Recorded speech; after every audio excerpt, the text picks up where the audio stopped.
Okay, so let's get started. Aloha and welcome to today's presentation brought to you by our Chamber Young Professionals. I'm Miles Yoshioka, the executive with the Chamber, and I guess you could also say I'm the designated chaperone for this Young Professionals group. Today, the YPs bring you their first ever professional development class, Leading Through Crisis, featuring Kelly Banks Hain, whom I got to meet just before this, and you're gonna love her. So listen in, this will be great. And please welcome the co-chairs of our Young Professionals group. We have Dennis Lin and Crystal de los Santos, both from HPM Building Supply. Dennis and Crystal, take it away. Thank you, Miles. I first want to welcome everyone and thank you for attending. My name is Dennis Lin. I work for HPM Building Supply as the Poly Plus Program Manager. I also serve as the co-chair of the Young Professionals, along with Crystal de los Santos. The Young Professionals Committee is a committee within the Hawaii Island Chamber of Commerce that was created in 2018 as a way for young professionals aged 21 to 39 to develop their professional network and learn about various topics relevant to their age group or their stage in their careers. Since then, the committee has grown to over 25 members with events spanning topics such as economics, home ownership, retirement planning, life and supplemental insurance, as well as government affairs from the update from the Lieutenant Governor and the Department of Labor and Industrial Relations. Our members have had a blast attending our social events, which have included a cronies pauhana, sake tasting at HPM Building Supply, mixology class with the Grand Naniloa Hotel, pauhana at the Temple Bar, as well as our most recent hike to the Kaulana Manu Kipuka. Not only is this group active in their professional lives, but out of work as well, volunteering for chamber events, packing boxes for our Operation Christmas Child project, holiday cards for those in restorative care facilities, as well as Christmas caroling. We're excited to announce that the Young Professionals Recognition Program and dinner is in the works to recognize the current and future leaders in our community that are doing great work and inspiring others to excel. As a reminder to any chamber members on this event, on this Zoom call, any of your employees between the ages of 21 to 39 are encouraged to participate in our YP events or join our committee. I'm excited to have our first professional development event today with Kelly, and thank you for coming today. Thank you. As I pass this on to Samantha Collins, who will introduce Kelly, please keep your devices muted and enter any questions in the chat box, and we'll address them in the Q&A portion. Crystal, did you have anything to add to this before we pass it on to Samantha? No, just thank you all for joining us today. All right, then with that, take it away, Sam. Aloha, everyone. Good afternoon, and mahalo to Kelly for joining us. My name is Samantha Collins. I'm currently with Edward Jones Investments, studying to become a financial advisor. But let's talk about Kelly. Kelly Banks Hain has a passion for leadership development and organizational effectiveness. She's the Senior Vice President of Here and Now Consulting, a premier global firm focusing on helping clients build a unique culture of service, training solutions, leadership, and executive development programs.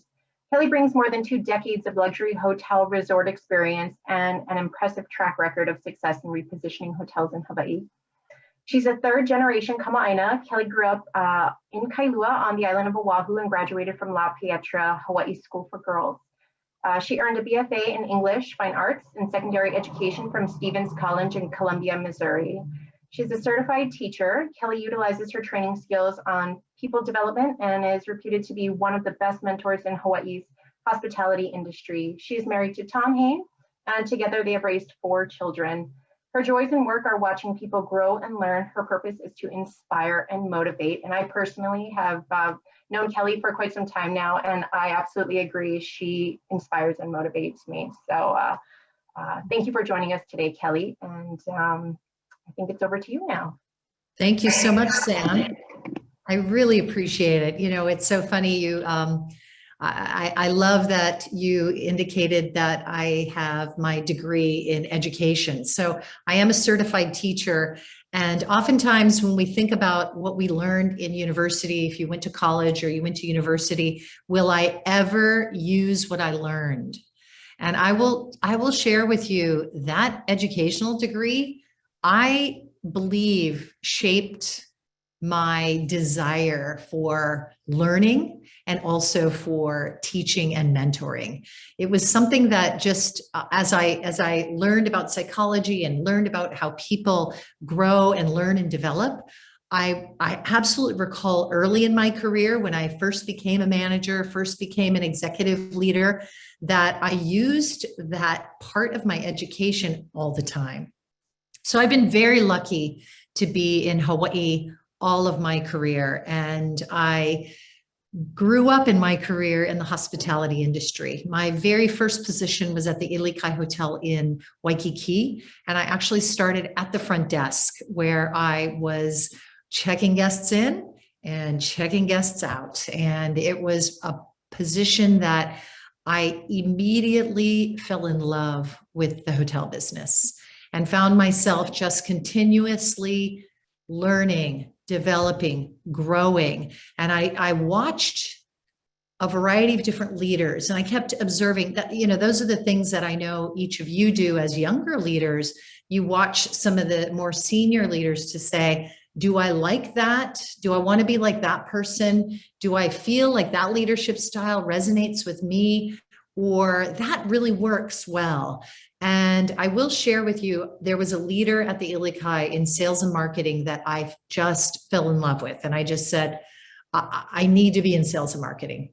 And so very early in my hospitality career, I just kept trying to get into sales. So as I grew, my first executive position was executive committee position in the hotel industry was as a director of sales and marketing. And that was when I got to move to the island of Kauai. And I was lucky, as I continued to grow, I did grow within a variety of different hotel companies. I worked for Starwood, I worked for Hyatt, I've worked for Hilton, I worked for Outrigger, and I am an older person. So that's why I worked for so many companies. I don't want you to think that I only worked 6 months and then moved to the next company.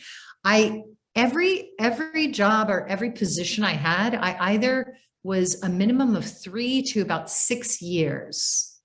And then I was able to get a promotion or an opportunity to get into a new position or have a baby. So it was one of the three. So as Sam said, I do have 4 children. So navigating a very dynamic career, in addition to having a fabulous husband, I also have 4 children. They are all now adults. And it was quite the balance. So for any of the women and men who are working very hard to balance your career and your family, oftentimes you feel like one is getting shortchanged in the other. But that's another topic in and of itself. What I wanted to talk to you about is leading through crisis. And as all of us are working, living and breathing the pandemic, we are all living through crisis and leading through crisis. Each of you as leaders and are growing in your leadership, it's been an interesting situation for many people, not just leaders, for everyone to be able to navigate through this situation.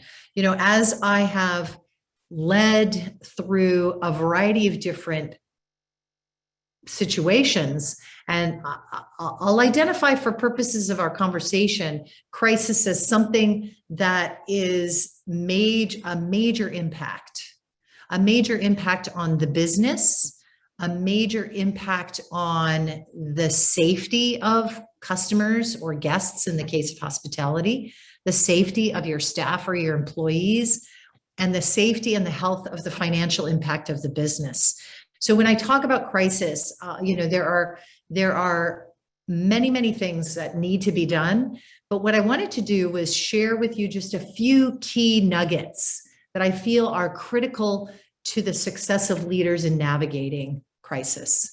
There's been a few that I've led through that have been so ingrained in my head, and I remember them as if they were yesterday. One is Hurricane Iniki, which was in September 11, 9/11, 1992.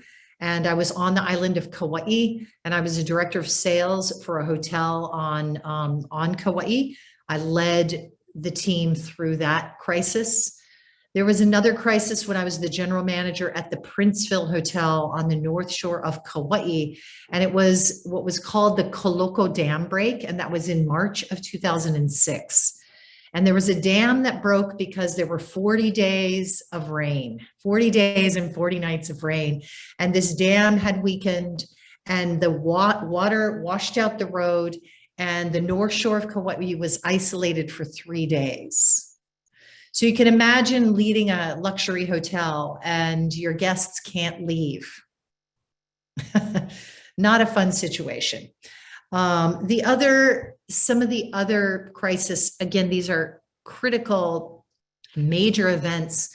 There was at the Royal Hawaiian, I had a situation with our team, and it was an outbreak of the Norovirus. And for anybody that has read about Norovirus, it is a very debilitating virus that is easily transmitted by touching a surface where the virus sits. And if you somehow touch your face, your hands, your eyes, it gets into your system and makes you extremely ill. Well, when I was at the Royal Hawaiian, we had over 300 guests that got sick. And it was very difficult. Managing a variety of different aspects of that particular crisis were very, very difficult. It's certainly our most dynamic current pandemic. I will leave for just a few moments. But one of the things that I wanted to ensure that I impart on you is during crisis, communication is king or key. It is the most important aspect as a leader. As a leader, there are several constituents that have to be communicated with. And depending on the dynamic of the crisis, let's say it's an emergency situation, like, a hurricane is coming and the timing of the hurricane that might be coming. The constituency that must be communicated with, your ownership group, whoever owns the business, your senior leadership team, if you have a corporate office or a regional office, all of those key constituents must be communicated with. Your executive committee or your own senior leadership team at the property and or your business must be communicated with. Your managers must be communicated with. And ultimately, that all has to happen within a 30 to 45-minute period. So as soon as a crisis or an emergency or a situation happens, all of those key areas, you have to communicate with them. And then at that point in time, your guests or your customers. And then the frequency of the updates, the frequency and the timing of those updates and the detail of the information during a crisis is also something that is critical. So in the case of I'll use that norovirus outbreak, we were communicating with our corporate office and our regional office every hour. Now, those calls ultimately became 15 to 20-minute updates. And in some cases, we didn't have anything new. So we would sit down, we'd get on the horn and we'd say, nothing new to update, or 20 more people sick. And it just was this, ongoing updates. So those types of communications are critical. And as the general manager or the CEO of a property, you are the key to all of that communication. Everything revolves around you, and your executive committee and your management team ultimately very quickly become how you start to delegate that communication. who takes on certain aspects of the communication. So that is the only way, when you bring in your team, bring in your managers, bring in your executive committee to be able to communicate, that's the only way you can do it. And keeping them informed and who's doing what and when is critical to the success of maintaining your own composure and maintaining your confidence. You know, COVID-19 has been the fire hose of crisis, right? It's just like, especially when things were just, peeling open, March, April, May. I mean, it just felt like it was nonstop. Well, it still is ongoing. Who would have dreamed that the length of time that this situation has continued would have ever been the current situation. So as leaders, the same type of communication strategy that I just described is imperative during this current environment. Now, because of the sustained situation with COVID, I have been in observation mode. And then ultimately I left Outrigger Hospitality Group, where I was overseeing 3 hotels just in November. So it wasn't that long ago, and went into my consulting business. And I've been observing and watching leaders during this time and have found observable behaviors that have been extremely interesting. Now, for some leaders, I have noticed that they have elevated their game. They have become so strong and so dynamic and have absolutely elevated their key strengths in how they are navigating through this crisis. So what I'd like for you to do, I'm going to show a slide, and I'd like for you to I'm going to read each of these behaviors that I have personally observed in many leaders over the course of the pandemic. And I want you to select 1 or 2 that really resonate with you. Just write it down and have that available. And I'll continue to talk a little bit more about that. So what I've observed is those that are elevating their game, many of them are becoming very self-sufficient. They're striving to improve. They become very diplomatic during this time, and optimistic. Even during this crisis, they maintain their optimism at a level that's appropriate. They've become very conscientious, dependable, imaginative, energetic, flexible, creative, decisive, goal-oriented, responsible, adaptive, helpful, detailed, inspiring, assertive, calm, loyal, logical. Now, what I noticed with leaders during this time, many elements of these leadership behaviors were key strengths, not all of them, just 1 or 2 were key strengths of certain leaders. And I noticed that they really elevated this opportunity to maximize on their strengths. Now, on the flip side, it's been very sad to see many of my colleagues, some of my friends, people now that I'm coaching, that I'm helping through this very difficult time, challenging leadership behaviors. So sometimes those that are elevating and really creating strength, they can't, some of these challenging leadership behaviors can creep in, but they're managing them so well that this isn't showing. Now, for some, this is the prevailing leadership behavior that I've watched. And it's been very, very sad because some people are having a real tough time navigating through it. These are the behaviors that I've watched and I've observed and I've seen, and now I'm coaching. Inflexible, blaming others, neglectful, difficult, dramatic, cutting corners, indecisive, too pessimistic, gossiping, arrogant, manipulative, unresponsive, too skeptical, close-minded, stubborn, unreliable, self-absorbed, withdrawn, overly political, impulsive, overly flattering. Now, if any 1 or 2 of those resonate with you, write that down as well. Now, what's happening with people is as leaders are navigating this, and they either elevate their strengths or these inappropriate behaviors are taking over, they have not had the ability to manage their emotions. And that's where emotional intelligence really kicks in. For those of you who like to study leadership, EQ or emotional intelligence is absolutely what you need to study. This has been the foundation of my own personal leadership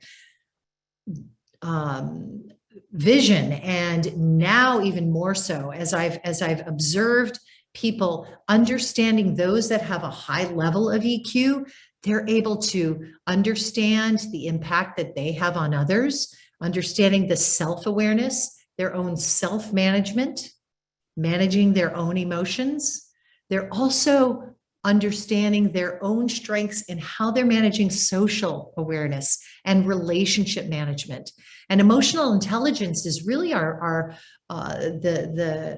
ability to understand our own emotions, how it impacts others, and how other people impact us. And those emotions, how do we manage them? And how do we understand the power of those emotions and use them wisely? You know, I have what I call the results model. An event happens, there's a result. A pandemic happens, the result is there, right? As a leader, something's happening, I then now have a result. Where emotional intelligence sits is right in the middle, where response, interpretation, feelings, behavior, that's where emotional intelligence lies. And depending on your own personal key strengths, you will have a different reaction than others. For example, I mean, this is a simple example. So your boss walks into your office with a huge smile on her face and says, "Hi, Sam, it's so great to see you." And this is an unannounced visit. And now you're like, depending on who you are and how you react and your relationship with your boss, you could have a variety of different reactions. You could be excited that your boss walked in with a smile on her face unannounced, or you could be fearful because your boss walked in with a smile on her face unannounced. It really depends on who you are, where your strengths are, and where you are in that relationship. And that's where emotional intelligence lies, in understanding that emotion and how to react. There's only one thing that we have control over, and that's our own emotions. We don't have control over events. The pandemic certainly taught us that. We don't have control over others. Other people can trigger us or impact us. And we need to be in control of our emotions and understand the power of those emotions. And that's what I've noticed with leaders today. Navigating through the pandemic and navigating through crisis is understanding how your strengths can elevate and how you control your emotions. Now, the other area of this dynamic situation and navigating through crisis, especially in our current environment, where most companies are running very lean management teams. There isn't one company that I work with today that hasn't reduced their team, either organically or by design, or because people are still on furlough, or because people aren't ready to come back yet. And so everybody is working with very lean teams. And so as I've been observing through this process, those that really understand how to watch and observe, especially during these lean leadership teams time, look for gaps. What's missing? I mean, if a hotel, and Sam, you can attest to this, let's pretend a hotel has pre-pandemic 52 managers, and now they only have 12. Where are the gaps? There's going to be a lot of them. What's not going to get done? So looking for the gaps, and depending on what your role is, understand how to cut away and later on fill in those gaps. And I'll share that in a little bit. When communicating, especially during this time, be factual. Don't be overly emotional. It was very interesting early on when we were really working at the Outrigger Waikiki. We stayed open the entire time. And many of those employees that stayed on working, were fearful about their own personal safety. So working very hard on what are the facts of the current situation, what are the facts about their own personal safety, and what are the facts of their personal responsibility of remaining and staying safe. So staying factual is so important during this time. The other is being relevant. And when I say be relevant, and I go back to filling gaps, is if you have experience in areas that there is a missing manager and it's an important part of the process or an important part of the business, fill the gaps when you can. Talk with your senior leadership, or if you're running your own company, talk to your own team to say, who can help in this area? Expand their current role. When you get that opportunity to expand your current role, do not take on too much that you can't get things done, because that certainly is something that can hurt you. But take on things that you can offer, and then cut away the things that you don't need to do. But be sure you're communicating all of those, and be sure that those things that are getting cut away, eliminated, postponed, aren't critical to the success of the customer experience. The other is listen with intention. And I have a story very quickly that I wanted to share with you that was one of the most dynamic experiences we had at the Outrigger Waikiki, where we had taken a group at the property of 180 sailors. Each had their own individual guest room, and they were there to quarantine for 14 days at the Outrigger Waikiki to then be deployed on board ship so that they knew they would be COVID free. So they came in, tested, and then during the time that they were at the hotel, they could not leave their room. We had to deliver their food by knocking on their door, setting the food in front of their door, and running away so that they could pick up their food and bring it in. So breakfast, lunch, and dinner and snacks were delivered in front of their doors. And the Navy had very strict protocols, temperature checks, etc. Prior to them coming in, we had designed and developed a protocol that if somebody did get sick, how were we going to get them out of the hotel, down the elevator, out to the transportation vehicle that the Navy was going to pick them up immediately and take them off to get medical attention. Well, the best laid plans, we had all the written protocols of how we were going to do it. And I got the phone call from the naval officer saying one of our sailors is sick. Of course, I was going, dang. I didn't say dang, I said another word. But I was like, okay, all right, bust out our protocols, getting ready. And it ended up looking at the steps we were going to take was not going to work because the transportation vehicle that they were bringing was too tall for the basement, and they were going to have to go through the main lobby to get picked up on Kalakaua. So now we had to scrap our plan, within hours come up with a new plan. And here I am. You can already tell I have lots of energy. I've got lots of experience, and I'm already starting to write the new. And I went, wait, let me talk with the team that's actually knows the property like the back of their hand. So I talked to Clint. Clint is a bell supervisor at the Outrigger Waikiki, a brilliant guy. I said, Clint, here's the deal. And so he said, let's bring in some other of our team.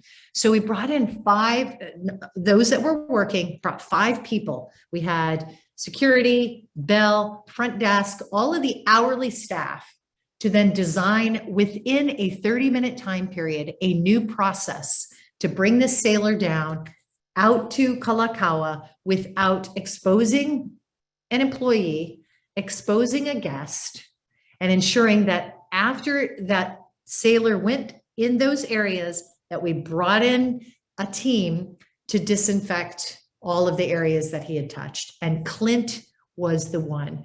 Now, I will tell you, I listened with intention because I tend to I tend to like listen and then I'll cut him off and go, okay.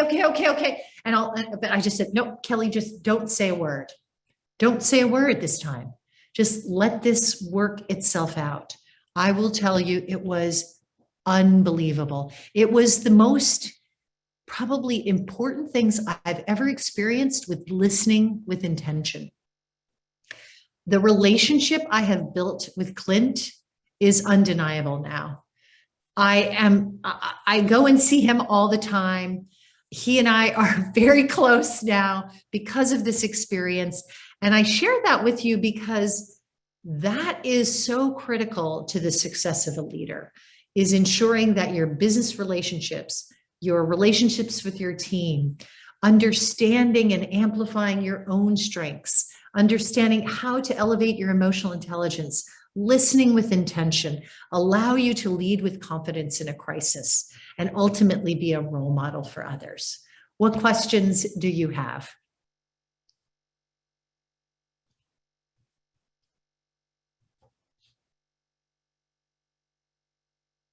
Anyone have any questions?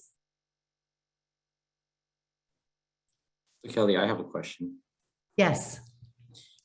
So you talk about emotional intelligence, but it works both ways, right? So you as the manager or the person in leadership, knowing your own emotional intelligence, but what about the person that you're interacting with? Yeah. And how do they, gauge the conversation, the situation, and how do they react to you who's trying to relay the information? Yeah.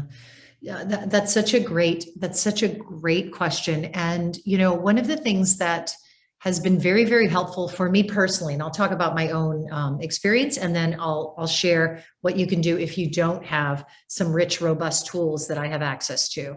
So there's a tool that, and there are actually many leadership assessment tools that are out there that you can learn about your strengths, learn about, like Strength Finders is a good one. There's, Myers-Briggs, there's colors, there's a variety of different opportunities to understand your own strengths. There is a book that I really love that can help you with your own understanding of emotional intelligence, and it's called Emotional Intelligence 2.0. And in it, it has a tip in where you can actually take a survey and give yourself a little bit of a barometer of where your strengths and weaknesses are. So I share that with you because understanding yourself is number one. Because if you don't understand your triggers, for example, Dennis, if there is and for me, like I said, listen with intention. A lot of times I share that, and some people are really good at it organically and naturally. But for me, I'm not. So I use that to share with you because for me, I really have to focus and concentrate. But for others, some people have empathy as their core strength and really listen intently. So ensuring that you know your strengths and understanding when to use them appropriately and not overly, because that's where your strengths can become your Achilles heel. Your strengths can become your weaknesses. And ultimately, if you are, like for me, I'm very goal-oriented and I'm very strong and self-reliant. And I've got some really great key strengths, which can be very overbearing for people. So I have to really soften it, tamp it back, depending on my audience. And if I'm in a room full of people, I will really be as neutral as I possibly can because I don't know each individual recipient, because now they're hearing what I have to say and I have to stay in a more neutral tone. So observing people's behaviors, Dennis, is really the best way to do it. If you're seeing that they are not looking at you, or, because body language is really interesting. And now, thank goodness, masks are coming off. With the mask, it was harder for me to really see if somebody was angry or shocked or upset because the mask was, literally covering so much a part of people's face. So looking at people's face, looking at the reaction as you're speaking and changing your tone, changing the way, and then asking a question. How does that seem? Does that seem okay? How do you feel about that? Asking open-ended question if you feel like maybe you haven't connected well. So those open-ended questions will give you that opportunity to hear from the person that you're speaking with.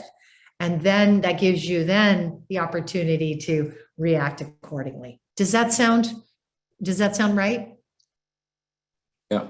Because Thank you very much. You're going to find for some people, building relationships is very easy. Mhm. For others, it isn't. So when you look at emotional intelligence, relationship building is a critical part of that social side, the external side. So if that's not natural to you, you've got to find ways to be able to do that, to be able to build your leadership. And I don't mean in a phony way. You do it with your own key strengths. If you are very internal and very analytical, and you've got key strengths in an area of a whole, logical thinker or high level of integrity, and you have this very internal style, people go to you because of those skills and those talents. And that's how you build that relationship. So using your strength to ensure your EQ is at a higher level. Great question. Any other questions? I think we're close to running out of time, aren't we? We still have a little bit of time. Okay. Yeah. Kelly, I'm not sure if you're going to share any of this in your closing, but I don't know if you want to share a little bit about opportunities where people could utilize your services to grow thank you. their EQ. Oh, thank you, Sam. I have been working with a couple of individuals now on executive coaching. And so one of the things that I have designed is, depending on the level of person and where they're looking, is I custom design an executive leadership coaching for you. And depending on where you sit within your leadership, how much development you've already had, will design the opportunity to learn more about yourself. So the tool that I use is a tool called Print. And Print is a tool that allows you to understand your own motivation, why you do what you do, the why behind Sam. Why does Sam get up in the morning? What are her unconscious motivators to allow her to be successful? Oftentimes, we know what is observable. Like a lot of the assessments that are available to you do give you the more observable, like Myers-Briggs will tell you some of the strengths that you have. And those are usually observable, but it doesn't necessarily tell you why you have those strengths. So the tool that I use, which is called Print, allows us to understand your two top unconscious motivators that allow you to understand your strengths and your superpowers. And then I work with you on maximizing those strengths within the framework of your business. So if you are, in some cases, I have one woman that I'm working with, she feels like she's plateaued, where she's just like, I feel stuck, Kelly. I don't know. I feel like I need, why is that happening? I'm at a very high level, but I want to get to that next level. And so really identifying what are the things that are holding her in this potentially stuck pattern, and peeling the onion on what are her strengths, and then what are the networking opportunities that will allow her to now elevate and get out of this actually literally getting stuck. So here and Now Consulting, we do executive coaching and leadership coaching. We also do retreats where we will take your team, your leadership team, and bring them together. And again, Print, this leadership tool that we have, is the foundation of the work. And then we do what we call a communication wheel, where we understand each of your team's unconscious motivators, their communication style, and then understand what are their key triggers. And then how do we manage those triggers within our team so that you can become a team that is highly productive and cuts through all the tension and all of the drama and be able to really communicate in a much more robust way. The other is service training and service culture training. So as some companies have a strong culture, they may want to elevate the service. We will take your existing vision, beliefs, values, and elevate that throughout the organization. So we have the opportunity to bring that to the table as well. So we have a variety of different things.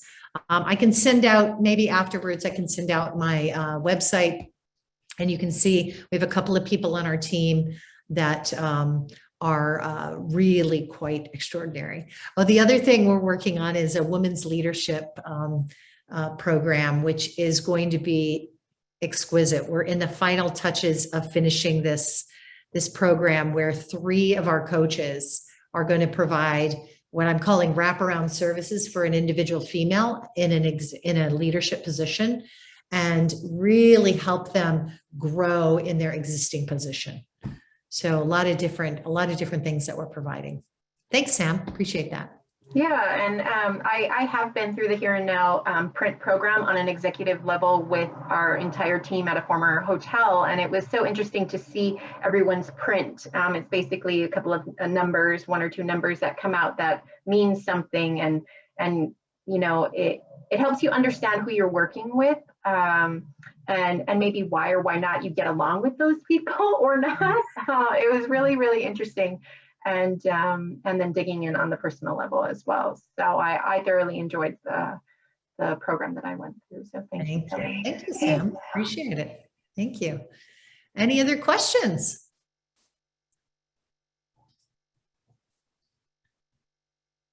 No other questions, No. participants? If not, I do have, yes, Kelly, a lot of us in the Young Professionals Committee may or may not be in, managerial roles where we oversee a group of people. But what kind of advice do you have for those of us who are on that pathway into management roles? Yeah.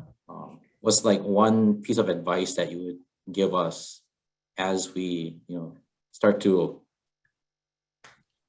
take care of other people? Right? Yeah. I'll give you a couple of them. How's that, Dennis? So certainly studying leadership and understanding yourself. So I know I talked about emotional intelligence, and really understanding that is critical to your leadership success.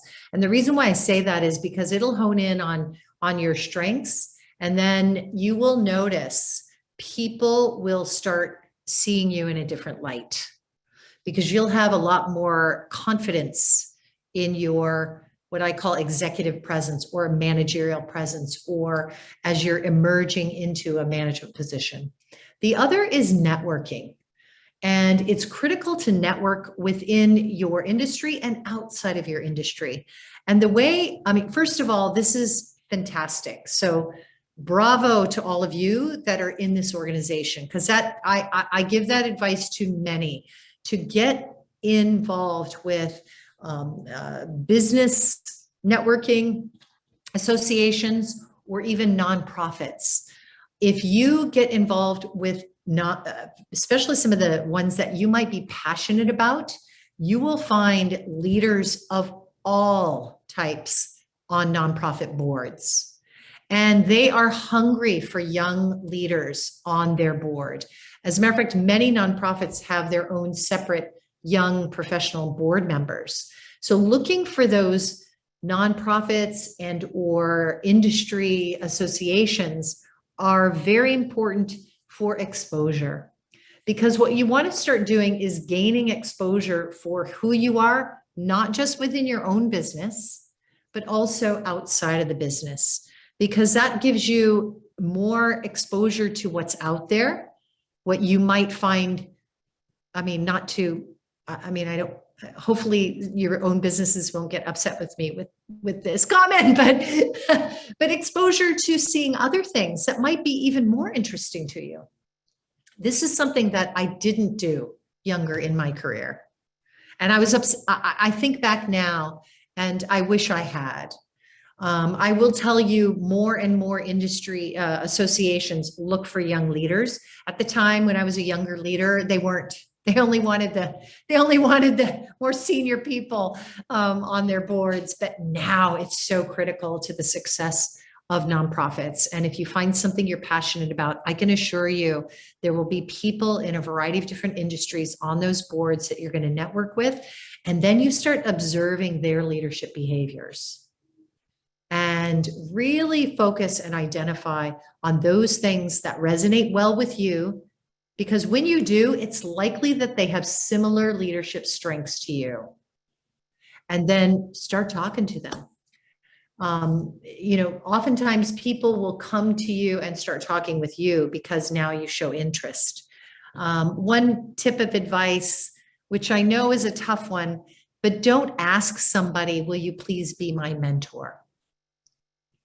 It's just one of those things that if you invite them for a coffee, for a quick call, or I just want to ask you 3 questions, and then just go over those, you will get a lot of great information. Mentorship and mentorship relationships takes a huge commitment. And oftentimes it's hard when somebody is asked that question, because you want to be able to be in a relationship where it is something that really is beneficial for both. Many of your companies may have mentorship programs within the companies. I would highly recommend looking at those. And then I go back to understanding yourself, understanding your key strengths, and being able to communicate who you are, why you do what you do, and be very articulate in that way. Yeah. Thank you, Dennis. Thank you, Kelly. All right, with that, we do have a couple of prizes to give out. So hope you guys were all paying attention. We have, for the first prize, a $10 Target gift card for the first person who can answer either online or unmute yourself and answer it, or enter it into the chat. First question, what is emotional intelligence?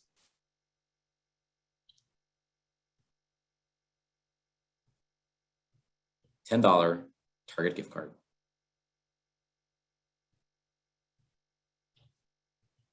The ability to control your emotions for different, in response to different things, events. How's that, Kelly? Satisfactory? I think that's pretty darn good. I would just add the self-awareness and then the social awareness part, but that was good. Emotions was the key. Nice job. Okay. So Taylor, can you send the gift card to Leilani, please? All right, so the second gift card we have here is $10 Amazon gift card. And just for everybody on the call, this was donated by Mary Bagier of Mary Bagier Realty. So thank you, Mary. Second question. Where's my thing here? What are one of the ways you can contribute? This is one of the topics that Kelly had spoke about in this presentation. What are one of the ways? I have Dana here. Be factual. That's right. Correct, Kelly? Yes. All right. Nicely done. Good job, Dana. And Taylor, if you could send that Amazon gift card to Dana. All right. With that, I don't have anything else. Hey, Dennis. Yeah. Can I contribute one more prize? Sure. So I'd like to contribute for one of the individuals on this call. I will provide for you a print debrief. So I will send you the survey. You will take the survey, and then I will spend an hour and a half with you and provide an hour and a half executive coaching session to give you your print debrief and understand your unconscious motivators and your strengths. Wow. Okay. Thank you, Kelly. So I need to come up with a question, don't I? Yes, you do. Okay. So how do you know who is, you've got the hands up, Dennis, you know who is answering first? Yes, I do. Okay. Okay. So this is going to be a really, really simple question, I think. Are you ready?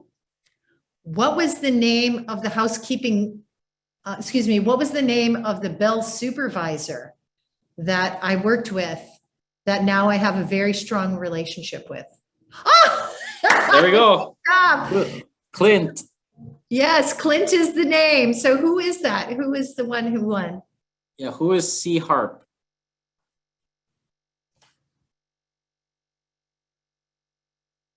Oh, they're on the phone. Taylor, do you know who that is? Cindy. Cindy, congratulations. Federal Credit Union. Cindy Harp? Yeah, with CU Hawaii Federal Credit Union. Okay. Is it,